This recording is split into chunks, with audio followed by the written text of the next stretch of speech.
पढाइ विद्यालय छ तर शिक्षा कमजोर अस्पताल पुग्दा खर्च हुन्छ ठुलो बोझ किसान रोइरहेछ बजार छैन उचित मिहिनेतको मूल्य अझै छैन सुनिश्चित उठ नेपाल अब उठ्ने बेला समृद्धिको बाटो समाउने बेला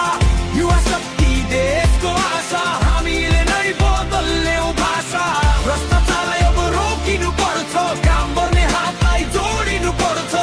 एकता श्रम र सत्यको साथ नेपाल बनोस् विकासको नाथ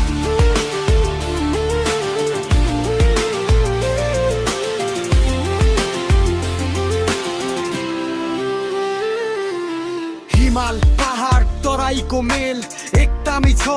देशको खेल जलविद्युत हाम्रो सुनको खानी बत्ती बेचेर भरौं देशको थैली पर्यटन हाम्रो विश्वको आँखा प्रकृतिमा लुकेको समृद्धिको राखा कृषि आधुनिक उद्योग बलियो आयातका गाई आत्मनिर्भर बनियो।